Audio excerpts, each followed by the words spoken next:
Welcome to How Preschool Teachers Do It. This is Alison Kentos. I am an early childhood educator. And this is Cindy Tarabush. I am an early childhood consultant. This podcast is for parents and early childhood professionals. Let our experience and research-based knowledge become your guide. Happy Monday, preschool peeps. Hi, peeps. This is a really special day. It is. It's the day that we've been talking about for a while. It's finally here. It's here. This is our 100th episode. I feel like there should be confetti and music, except we're in a pandemic, so no one's setting that up. But look, I did get a celebration hair trim. You like to see? Yeah, thank you. That's nice. But now down to what we said we would do. We didn't say we were going to examine my haircut. We said we were going to answer listeners' questions. And people on podcast apps are like, she got a haircut. Yeah, we're on YouTube too. Check us out there. Subscribe to us. You know, if we get enough subscribers on YouTube, Allison, we get all kinds of benefits. So even if you're somebody who listens to this podcast on your podcast provider, which by the way, we love and fully respect, next time you're on YouTube, just subscribe to How Preschool Teachers Do It so that we can hit that number. That's all. I'm not saying you have to watch there. Yeah, okay, and if you want to see like our facial expressions while we're talking, there you go. You got it on the YouTube. And sometimes those expressions are really awesome. I'm just saying. Okay. Or something. Yeah.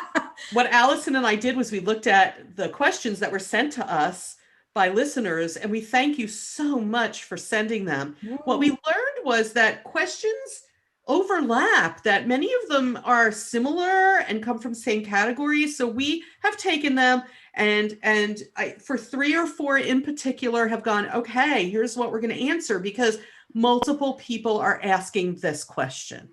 Mm-hmm. And I think what we'll do, Allison, is start out with the one having to do with practices in a classroom. And that one was, if you recall, how to step back and observe children and allow them to interact with each other. Yes. And be less involved or not at all involved? I don't think it's being less involved. It says, like, I think it was like, as a teacher, how do you, instead of constantly being in their play, how do you step back and allow them to just kind of figure out the play on their own? And how to give yourself time to observe them and also reflect on that, So, because I think so often we're so like, oh, let me play on the floor with them. Let me do it with them. Let me do it for them. Let me do whatever. And it's like, no, it's okay to step back and be like, no, let's see if they can figure this out on their own. I think that's what the question's trying to say. And there are ways that we do it, ways that we know about in the year 2020 that we didn't always know about. So I'm just going to give some hints. And then if you're curious about this too, or if you were one of the people who asked this question or a similar question, feel free, if you want more information, to let us know that. And then we'll do a separate episode having to do with these questions. Yeah. So here's my response to that question. We now know that children need time to get into what they're playing, to be making decisions, and showing us what they're interested in, making their own choices. So one of the things that we learned from the early childhood environmental rating scales, better known as ECHRS, and from other resources and studies that were done about how long it takes human beings to get into what they're doing, we now know that free choice time should be an uninterrupted 60 minutes. And what that means is when I say to children, okay, you can decide what you're playing with, and they kind of have range of the room within limits. I can decide how many people fit in an area and then help them to take turns using that area. But they're basically out there deciding what they want to play with, and they are making choices and they are interacting. 60 uninterrupted minutes means I'm not pulling you to a table to do something with me.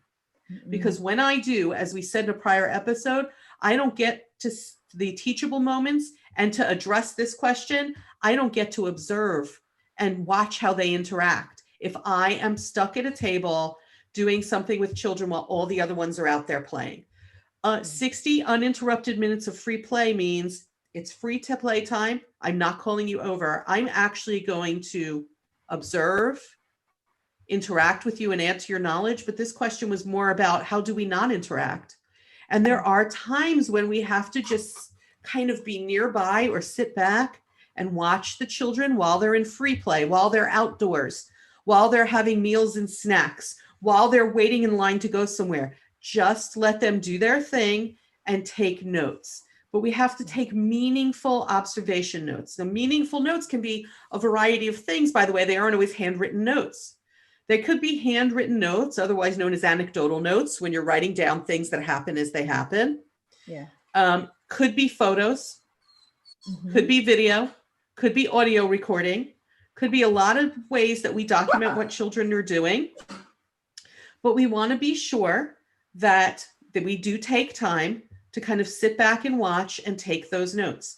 As far as note taking throughout the day, you need to have a means by which any adult in the room can go over and jot down the date and a note about a child, which means somewhere in the room, you need to either have index cards all over the room, various clipboards around, adults with Post-its in their pockets, always, right?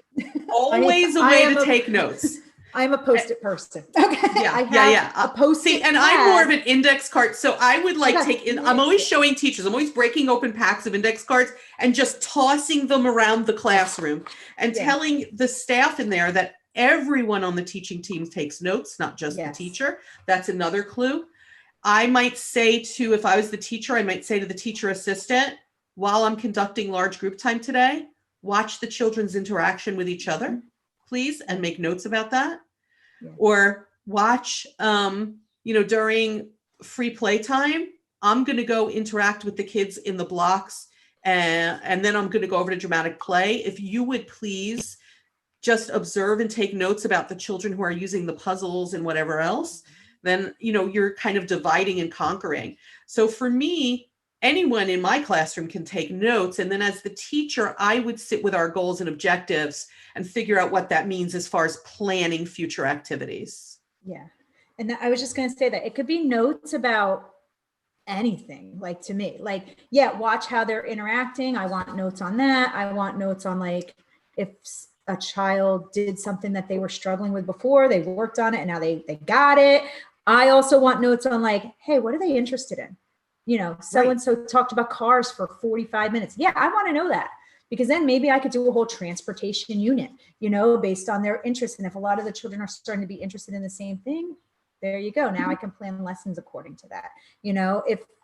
If a child finally is getting something that maybe they were working on for a very, very long time, now I know I don't need to work on that anymore. I can step it up to the next level, but if I'm only one person and there's however many children in the room, everybody needs to be taking notes. It's not just you.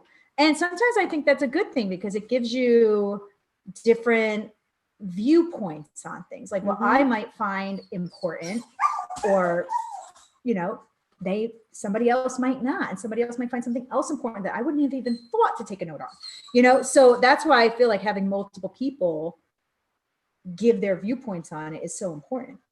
Also, you don't have to not have interactions with the kids all the time. No, what your notes are about is their response, right? Yes, and if you want them to be interacting with each other, then what I would likely do is go over and kind of hang out with the children, maybe in the library area, but be watching the children across the room who are in dramatic play and blocks, because that's where they interact with each other the most. So I might go over and hang out somewhere in the classroom, maybe with children who are drawing, and I could sit there and draw and keep one eye out on what's happening in dramatic play.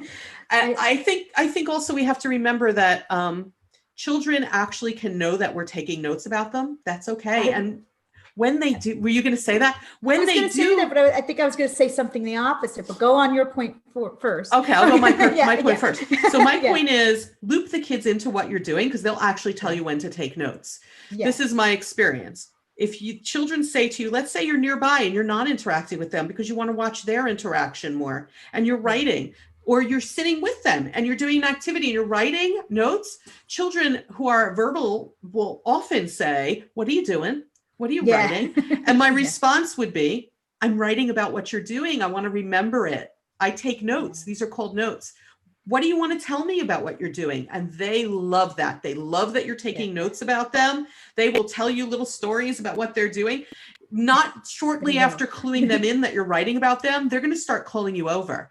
It is awesome. They start saying, hey, Miss Cindy, do you want to come over and see Mrs. Tarbush? Do you want to come over and see what I'm doing over here? Do you want to write about this? I've had lots of kids say, go get paper and write about this. I built this thing. And they're telling me to write about it. And so I get great quotes from them, because notes are not only what you observe, they're also quotes from children. Yeah.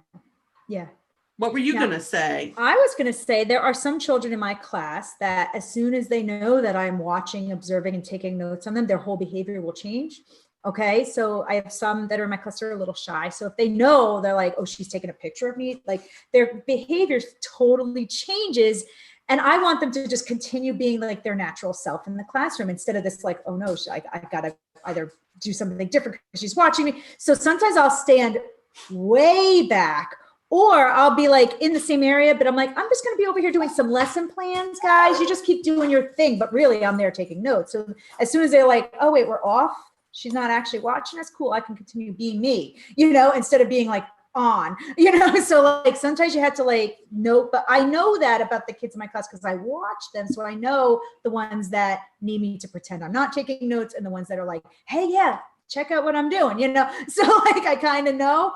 But you'll figure it out. You'll play it out, and there's. You do have to be stealthy a little bit. Yeah, stealthy a little bit with some of them. Yeah. Sometimes I'll be like, I'm just over here doing some teacher work. No big deal. You just keep doing your thing. I'm not even paying attention to you. Like I'm just doing my stuff, and I am doing my teacher work. I'm just taking notes, but I don't want them to know that. So so it depends on the kids, and it depends on what you're trying to observe too. Like if you really want to know, like I want to know how they interact with themselves with no adult interaction, then I don't want to be in there. I don't want, and then there's other times I'm like, no, I want some quotes. I want to, Right. So like it's different. You just gotta play it all by ear, I think, a little bit. Outdoors is such a great place to be a little stealthy. You can be so stealthy outdoors. They are so busy outdoors that they often don't even know or care what the adults out there are doing. So that's a great place to watch them interact with each other, but also keep in mind that they interact with each other all day long. It's not just during free choice. So watch their interactions as you're walking down the hallway, as you're outside, as you're going through the routines of the day that seems so boring to adults, but they're over there interacting. So it all counts the whole day. I think I can't emphasize enough that 60 minutes of uninterrupted free choice is so important. When we divide it 30 and 30, we don't do them any favors. That you can't even deeply get into what you're doing for 45 minutes, the average human being. So they need more than 30 minutes to really deeply get into what they're doing so that you can get these meaningful observations. I hope that answers the question. Not everything should be teacher led. Some things are children driven, and it's during that time of day that when the children driven times of day, when you can really capture some amazing interactions from them. Okay. Next question was about advancing your career in early childhood. And we sort of addressed this, I think. There was an episode that we did about if your school or center wasn't reopening or you weren't going back to work because of the pandemic, what are some other fields that you could go into? But Alison aptly pointed out to me that we didn't necessarily talk about how to advance your career if you're kind of staying in it, if you are, if you want to be something else in early childhood. And the question, if I recall, Alison, who is the keeper of the questions, I'm looking over at my notes, but the question was sort of asked how you become like what I do. How do you become a consultant? How do you advance your career that way? Yeah. And I think there's a lot of different things like within the education world, like if you're desiring to stay in it, that you could do, So I think in like child care centers, there's multiple roles in a child care center, So like you could be a teacher's assistant, you could be a teacher, you could be the director. Some places, large enough places, I've worked with places where they have curriculum specialists in the childcare. There was an educational director at one of the ones I worked at. Yeah. Corporate ones have, of course, all that corporate ladder, all those jobs up the you corporate ladder. You can get pretty high up in a corporate one. Yeah. Yeah. You can go independent like I did. And when Alice and I were talking about this question, I said to Allison, I feel like we've already talked about this. And she said, maybe just talk about it a little bit again. I'll be honest with y'all, because you're our preschool peeps. And I know that I can be honest. I get asked the question about my career a lot. And I've actually been asked to speak on panels at conferences about where you can go as an early childhood person, because my career is somewhat unique. So when people talk about me and my career, it is somewhat unique, though there are certain things that I think it's good for people to understand. For example, in order to be listened to and considered an expert in your field, other people have to declare you an expert. And one way you get declared an expert is by having something published in a journal by a traditional publisher. I'm a published author. My publisher is W.W. Norton. I didn't self-publish. Someone else recognized me as an expert and wanted to publish what I had to say. So that's one thing that kind of opens doors. Now that's hard to attain. It's unusual. My situation was unusual that I was asked to write a book. But you can certainly work on where can I get things published, even online venues like Education Weekly. I'm often interviewed for Education Weekly, but I know that they have people who contribute. Look up those sorts of things to see what you can contribute to. Start blogging and put your opinion out in the world. And then you tag venues like those online educational or parenting sites to those posts of your blog. When they read what you have, if they like what you have, then they may ask you to contribute articles. It's really like this kind of complicated route. So being a published author really helped me a lot. I have, in case people are wondering, if you've never looked at our website, I have a master's degree in early childhood studies with an emphasis on teaching and learning in the early childhood years. If you're thinking, do I need advanced degrees? What I can tell you is this: it opens doors. That's what I can tell you, right? Yeah.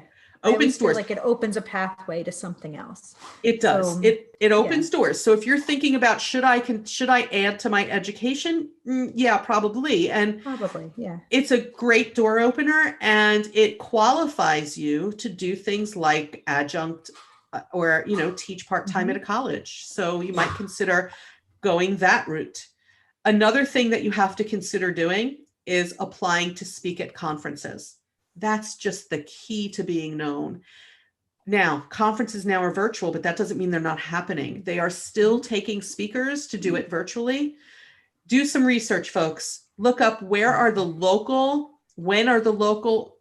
conferences, or where are the local organizations. The AEYCs, your local association for the education of young children, no doubt provides professional development. Hook up with them and kind of say, hey, I can do some training. If you're looking for trainers, here's the topics that I could potentially do. Contact your local childcare resource and referral agency. Find out if they hire outside trainers to do any of their sessions. You have to be willing to be vulnerable and put your writing out in the world, and put your trainings out in the world, and your thoughts out in the world, and even something like a podcast. Because when people see that, they decide if they agree with what you're saying, and then that brings more work. Yeah. And I'm going to just be really honest about this for people who are like, cool, I can do some of this. It took me a long time to make the transition to full-time consulting. I was directing a school and doing like gigs, conference gigs and consulting work on the side for approximately 7-8 years before I was ready to, or had the business to branch out on my own and support myself doing this. So it's a long path, but the only way to get on it is to step on.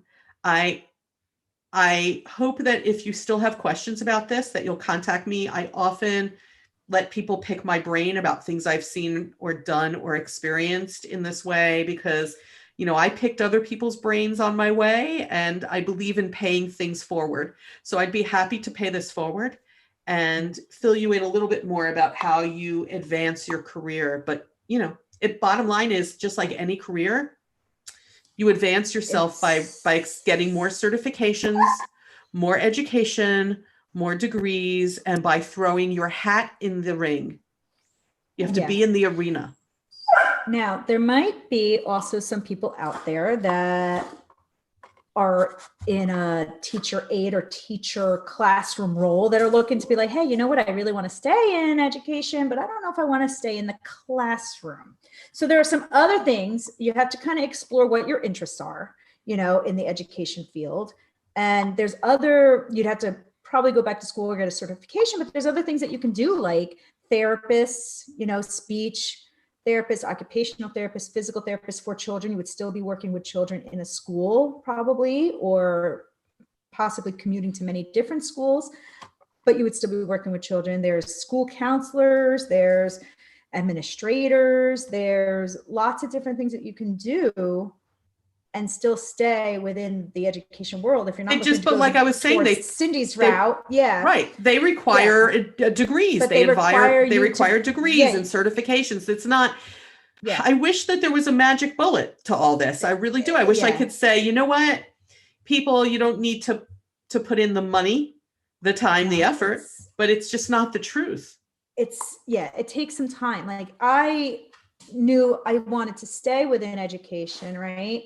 But I was looking to kind of work more in like the public school, but even though I had a degree in education, I had to go back to school to get the right certification in order to jump into that public school. And I did that. And then even after I did that, it still took me a while to get in, so it took, but I knew that's what I kind of wanted to do. And then, I went back to school. I took classes on a Saturday and got a certification and took the tests and everything that I needed. It was a lot of work.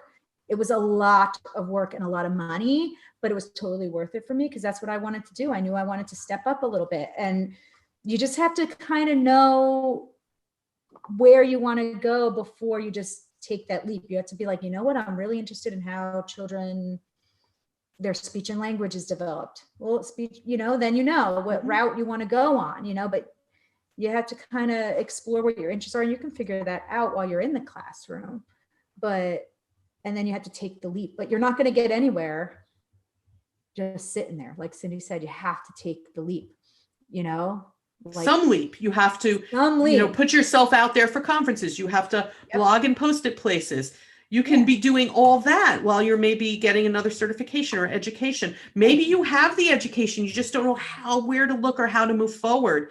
And I think if you already have that education or certification and you're just thinking, I just don't know how to make it happen, you have to just be keeping your eyes open for opportunities around you, and reach out, network. One of the greatest networks that I think I've ever had was just sort of an ad hoc group of consultants in the state that I consult in who kind of decided we're going to get together and share our tips for running our businesses and our practices. It was one of the greatest support systems that I think I've ever had. And if any of my consultant consortium friends are listening to the podcast, like, hey, I miss you very much. Yeah. We continue, even though we're not getting together, we continue to share ideas and tips and hellos on Facebook. It's so wonderful if you can find an organization or a community where you build your own community of people who have put themselves out in the world and said, I love kids. I love the field of education and I want to do something different in it. All of us, by the way, in that group of consultants, of all of us in there, not one of us consulted the same thing. Not one of us operated the same way. We all had our little tiny little piece of the world in early childhood education that we were experts in. Yeah. That we were considered experts in. Yeah, it was really so. find people, go in and even look in your local associations and ask, do you have groups of people who aren't actually teaching in the classroom? I think that's a very valuable question if you're contacting associations, to say, do you have members who don't actually teach in a classroom, or do you have members who, I want to be a school director or administrator one day? Do you have groups that get together from your organization of people who just do that? Network. That's my final piece of advice. Network. I think the networking is key. You know what I mean? I think you need to network, even if it's like, you don't have a network to go to, try to find one. Even if it's like, hey, I don't really know what I want to do, but I know I want to do something else. Go to like a open house. I don't know if they're I'm sure eventually they'll hold open houses. Not now. In colleges.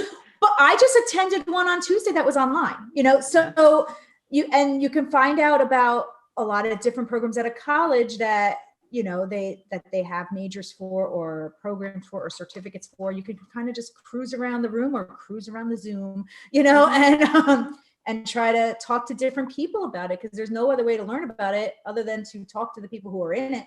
Right. So try to find your people, your niche, whatever that is, and stick with them. And it might lead to a new career, or it might just lead to some really interesting information that you could use in the classroom even, and that might change your whole world. Just, you might decide, hey, I want to stay in the classroom, but use this knowledge differently. And you just never know, but you're not going to know if you don't explore it. Yeah. I guess basically what we're saying is get out there, right? Get out there, get your ideas out there, get your feelers out, do the networking, get yourself kind of out in the world, get out there is the advice. Get out there. Yeah. Yeah. All right. The next questions are related. Okay. We got questions related to, where do Alison and I go for resources when we don't know the answer to a question? That's a great question. There are resources out there. And what is our information based on? And I felt like those two questions are very similar, because where I go for information often is what my answers are based on. They kind of overlap. It's kind of the same. Yeah, they overlap a little bit. What I'm going to do, what Alison and I talked about before we started recording, was we're going to give an overview. But I said these questions that you all asked about, where do you go for information, and what experts and what research-based knowledge do you use to guide your advice? I said, these are things that I know, and they come so naturally to me because I use them all the time. And I realized that this information should be put out in the world for teachers and families to understand why we're saying what we're saying. So what I think I'm going to do, not immediately, don't go running to your podcast app or YouTube, not immediately. I'm going to say it again, not immediately. Not immediately. Maybe next month or so, is I want to put, or look, Alison is scrunching up her face onto YouTube because she knows how busy my calendar is. She's like, this woman is going to take on another thing. I can't even take it. Until January. Okay. Yeah, she's saying not till January. We'll see. Okay. It's a race now. We're on. Here's what I want to do.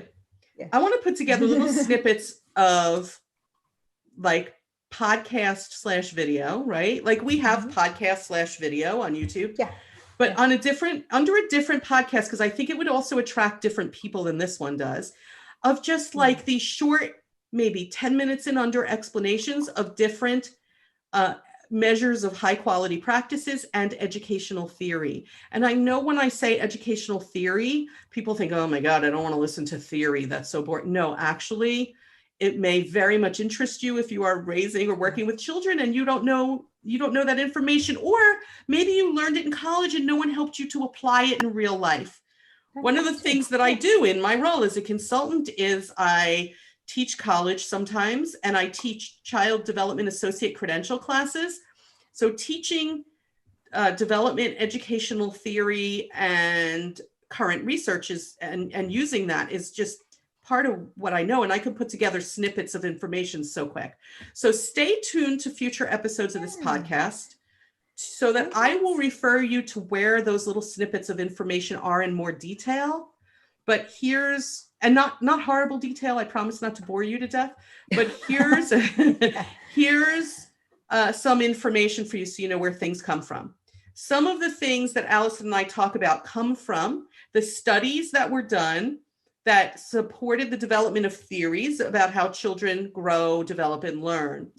They include theories by people like Jean Piaget. Piaget studies of children. He was the first person to study very young children, and his studies were published in the 1930s. They are still used all the time, every day today. Still very valid information. Stay tuned for that other thing that I'm going to create, because I will definitely be talking a bit about Piaget. Yeah. Right. Definitely be talking a bit about Piaget and what he taught us about how children develop thinking skills and how they take information in and view their world. There are also theorists like Lev Vygotsky. Lev Vygotsky lived until some point in the 1930s. So he was sort of Piaget's contemporary, but didn't live as long. And he disagreed with Piaget, and his teachings sort of were an offshoot of Piaget, but we actually use both. Even though they don't totally agree, we actually use both today to guide our understanding about how children gain knowledge. Erik Erikson is another theorist. He taught us about the psychosocial crises, the struggles, the internal psychological struggles we have at every stage of our life. Some of his information we use, things like from birth to age about 1.5, children are struggling with trust versus mistrust, stuff like that, to just intrigue you. Let's see who else. Abraham Maslow's hierarchy of needs, right? Maslow is one I teach all the time. Maslow teaches us the level, the hierarchy from most basic to most complex needs of the human being in order to be the best version of yourself. And there are other things like attachment theory. Help me out. Who else, Alison? Who am I leaving out? Oh, good God. I know I'm leaving other things. No, Bronfenbrenner's. Bronfenbrenner's. He's got the system. There's Bloom's taxonomy. Bloom's taxonomy tells us that's a hierarchy also. It tells us what is the lowest level of understanding and the highest level, so that we know where to aim for young children. And so there are other things. So obviously I have enough content here to do tiny little 10-minute snippets every now and then. Then in addition to the theories, there's current research. Valid and reliable tools are developed from current research. And they are things like I mentioned earlier, the Early Childhood Environmental Rating Scale, better known as ECHRS, the Infant Toddler Environmental Rating Scale, better known as ITERS, the class assessment of interactions in a classroom. I think of more. The inclusive classroom profile for schools that have classrooms that include disabled or other exceptional learners. Oh my goodness, now I'm not going to remember them all that I use because I'm on the spot. There's for special, this might be different, but for special needs students, there's the applied behavioral analysis, the ABA. Yes, ABA. Also the pyramid model for behavior. Oh, yeah. You know, people are probably sitting here now, look at them, rattle them. If you go online and you Google any of this, anything I'm saying, you're going to start reading it and go, oh, that's why she advises this. The pyramid model is very important. The pyramid model is the basis of if your school has a PBIS system, a positive behavior and intervention support system. Let me think, what else? I know I'm leaving some out. Oh, things like valid and reliable assessments of students' ongoing learning, like Teaching Strategies GOLD. GOLD is an acronym, capital GOLD, stands for Goals and Objectives for Learning and Development, or HighScope's CORE is another one of those, COR. Oh my gosh, I don't even remember objectives. Oh Lordy, I don't remember what CORE stands for, but trust me, it's COR. You can also look at the standards from your state. I'm always looking at state standards, the curriculum standards, and the standards particularly for preschool and early learning. In New Jersey, for example, there are standards, they're called the preschool teaching and learning standards. And then there's the 0 to 3 standards of New Jersey. So they're separated. Oh my goodness, Alison, did I leave any? So I just was rattling off people. When I rattled this off, people are like, oh my goodness. I know I left some out, but so when here's how it works. Here's how it works when you're a consultant and all. So you take all this information. Plus, I've done my own research. You know, don't forget I've written and been published, so I have my own research too. But I very much rely on the tools that I named and the theorists that I named. And so you take that information and you look at how it functions in a classroom. And then my research is more like, here, I have this information about child development. I have this information about what has been proven to teach children what we want to teach them, and about what has been proven to be a high quality environment. Now, I'm going to bring that information into classrooms, and I did before this pandemic. I'm going to bring that information into classrooms. I'm going to ask you to implement, or I'm going to help you implement certain practices, certain environmental setups, certain ways and approaches, certain schedules for your day. I'm going to have you implement this. And then these people give me feedback on how it's going, and we adapt and we adjust and we tweak. And then I sit in front of a microphone with Alison. That's how it works. That's how it works. And then Alison comes, having been on that implementation end, and that's why we partner together. She's on the teacher end of it, where I'm more on the here's the information end. So she's on the teacher end, and so she comes and she works with kids every single day, all the time, all day long, and then she comes and sits in front of her microphone. And she helps to give information. So I hope that explains, I hope that people feel like, oh my goodness, that was a lot, because it is a lot. It is a lot. It is a lot. But yeah, I think that might help the person who asked that. I hope so. I think there was more than one person. So where do I go? Where do I go for resources was part of that.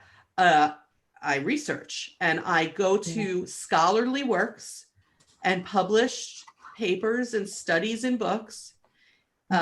I make sure that the work is actually expert work, which means that it has been published by an outside source, not your own self. Although I blog and I respect that, it's not. It wasn't published by you. There was an outside source who was willing to publish it, and it's best if things are peer reviewed. That really shows that it's scholarly. You want it to, tools like the environmental rating scales. I always take a look at what is their proof that this is valid.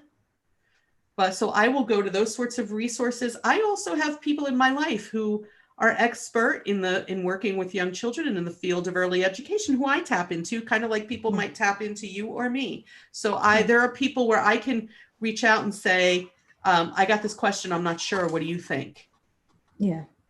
Because we don't have all the answers either. Like sometimes I come on here, especially now. Oh my God. Especially now. Like I come on here sometimes, or I'll text Cindy and be like, "You're not going to believe what happened, and I don't know what to do about it," because this is totally a new realm that we're in. But even if it wasn't, I think like even before COVID, I would text Cindy and be like, "This is what happened in the classroom, and I don't know how to handle it." And I think like even though we are like pretty knowledgeable about what we do, there's not, you can't possibly know everything. So finding, research online and peer-reviewed articles and scholarly works is like how we find the answers to things when I don't know the answer. Or I find an expert like Cindy and I ask her first, and then maybe I'll ask somebody else that's an expert, or I find an article and I kind of meld them all together and be like, you can meld them. I also, I'm consistently, and I know it's true for a lot of you all who are listening,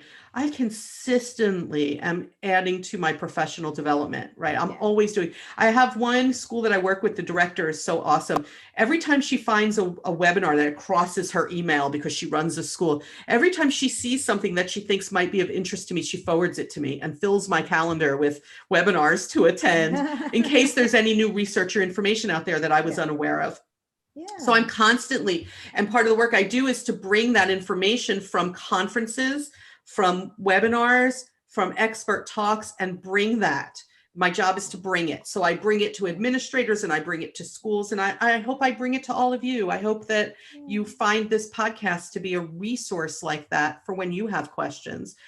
I love when the preschool peeps email I actually saw an email today sitting in my email, Alison, that I have to answer. But I love when you all email and ask questions, and that's really why we wanted to devote this 100th episode to some of your questions. I hope we've answered some of your questions, but we know that you have more.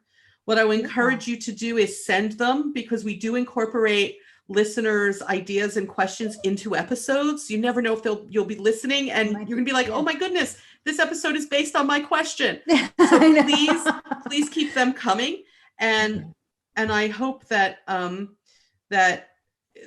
we get to do, hey, it's our 100th anniversary, to 100 more, because this has been, it's such an awesome experience to be able to do this, first of all, with my friend, and to do this and get the feedback pretty much that we have gotten about the content that we provide. So thank you very much. I hope that you are enjoying listening. And if you just found us, so many people are saying, I just found you. There are people who just found us. Yeah. It's if you just found us, go back, binge us like we're Netflix. Go back to before the pandemic, when that was all the rage to talk about, when there was no pandemic and we were just talking child development. Sometimes I wonder, like, if you go back and listen to some of those ones before the pandemic, it's like, whoa, like that seems so long ago. And carefree. And it was just so nice. Not that what we're not doing now is nice. I mean, it's nice now, but it was like a different world back then where everything was like so innocent, and you're like, oh. Yes, it was a different time, but you know what? The times ahead can be good too. We act like it was like 100 years ago. Like, oh, it was in COVID. It seems like 100 years ago. The years ahead can be good too. And I think the most important thing to focus on as we kind of close this out is that it's the children who we can create a better world with. They need they need better social emotional skills than we got as kids, because we have that information now. And we need to really just do better with the next generation. I don't know how many of you watched This Is Us, but there was a part of the first episode of the new season at the end. I'm not going to tell you what it is because I don't want to spoil it for anybody. But at the end of the first episode of this season, they really speak to some of what I've been saying. So that's all I'm going to say. I don't want to spoil it. People now are like, they're pulling their earphones out. Anyway, that's that. And we're gonna wrap up, and we're gonna do that by thanking you all, especially those of us who have hung in for 100 episodes with us. Like, bless you for listening to us 100 or more times. And thank you. Thank you. Thank you for listening to me. To this so many times. I know. And we're going to continue doing it. And like I said, I'm going to create something else for you all to have that basis of knowledge that we have. Be awesome. In tiny little fun snippets. I'm not quite sure how I'm going to do it yet. I have to think about it. I don't know. Will it be cartoony? Will it be me? I don't even know. We will find out. And maybe a little mix of both. Right. So we continue the understanding and patience, forgiveness and grace into our next 100 episodes, and we will catch you next time on the podcast. Bye, peeps. Thank you.